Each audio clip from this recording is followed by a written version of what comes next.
Florida উপকূলে কয়েক শতাব্দী ধরে লুকিয়ে থাকা ইতিহাস আবারও প্রকাশ্যে এলো। 1715 সালে ডুবে যাওয়া একটি স্প্যানিশ জাহাজের ধ্বংসাবশেষ থেকে সম্প্রতি উদ্ধার করা হয়েছে 1000-এরও বেশি রৌপ্য মুদ্রা এবং 5টি স্বর্ণ মুদ্রা। এসব মুদ্রার বাজার মূল্য আনুমানিক $1 মিলিয়ন, অর্থাৎ বাংলাদেশি টাকায় যা প্রায় 12 কোটি টাকারও বেশি।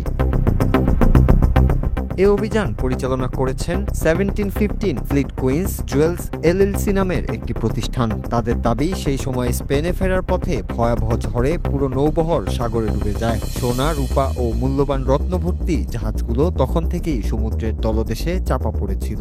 কয়েক দশক ধরে ধাপে ধাপে এই বহরের বিভিন্ন অংশ থেকে ধনসম্পদ উদ্ধার হলেও এবার একসঙ্গে এতগুলো মুদ্রা পাওয়ার ঘটনা বিরল।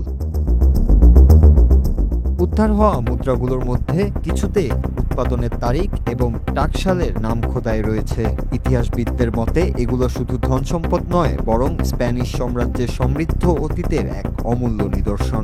উদ্ধার অভিযানে ব্যবহার করা হয়েছে বিশেষ মেটাল ডিটেক্টর ও পানির নিচে কাজের উপযোগী যন্ত্রপাতি। প্রতিষ্ঠানটির কর্মকর্তারা বলছেন, প্রতিটি মুদ্রা যেন অতীতের সঙ্গে বর্তমানকে যুক্ত করে দিয়েছে।